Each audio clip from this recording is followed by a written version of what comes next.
예수님께서는 당시 사람들을 향해 이렇게 말씀하셨습니다. 너희는 나를 불러 주여 주여 하면서도 어찌하여 나의 말하는 것을 행치 아니하느냐. 입으로는 주여 주여 부르며 주님을 찾고 있지만 정작 예수님께서 하신 말씀에는 귀를 기울이지 않는 모습. 이 장면을 마주하면 왠지 모르게 가슴 한구석이 서늘해집니다. 예수님을 믿는다고 말하는 이들이 왜 정작 그분의 말씀에는 머물지 못할까요? 여러 가지 이유가 있겠지만 가장 먼저는 그분이 하신 말씀을 제대로 듣지 못하기 때문입니다. 그리고 그 말씀을 참되게 이해하려 하지 않기 때문이지요. 듣지 못하는데 어떻게 그 다음이 있겠습니까? 성경책이 귀하던 옛날과 달리 지금은 언제 어디서든 성경을 펼쳐볼 수 있는 시대입니다. 공기가 너무 흔해서 그 소중함을 잊고 살아가듯 너무 쉽게 주어져 있는 말씀 앞에서 우리는 정작 가장 중요한 진리를 놓치고 있는 것은 아닐까요?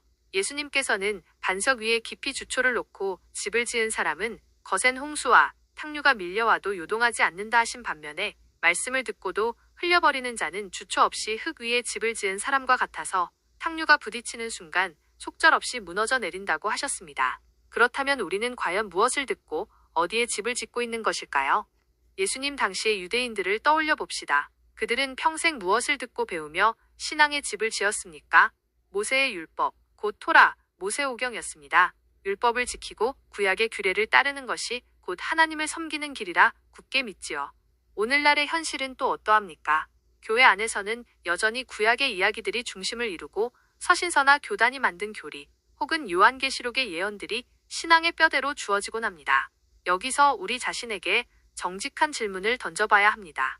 우리는 과연 무엇을 듣고 있습니까? 구약 성경이나 서신서의 글귀들을 붙들고 그것을 지켜내면 그것이 곧 반석 위에 집을 짓는 것이 될까요? 예수님은 이렇게 말씀하셨습니다. 사람이 나를 사랑하면 내 말을 지키리니. 우리가 귀를 기울여야 할 대상은 오직 예수님의 말씀입니다. 나머지 성경의 방대한 기록들, 모세오경과 시편, 선지서와 서신서들은 어디까지나 그 예수님의 말씀을 바르게 이해하고 깨닫도록 돕는 배경이자 도구일 뿐입니다. 하지만 현실을 돌아보면 예수님을 믿는다고 하면서도 정작 예수님의 말씀 그 자체에는 목마르지 않은 우리의 모습을 보게 됩니다. 나는 예수님의 말씀을 잘 듣고 있는데? 라고 생각하십니까? 정말 우리는 예수님의 말씀을 온전히 알고자 애쓰고 있습니까? 아니면 익숙한 종교적 외침 속에서 겉돌고 있습니까? 오늘 이 말씀을 통해 내가 지금 세우고 있는 신앙의 집의 주초가 어디에 묻혀 있는지 가만히 돌아보면 좋겠습니다. 오늘은 여기까지만 말씀드리겠습니다. 항상 평안하십시오. 감사합니다.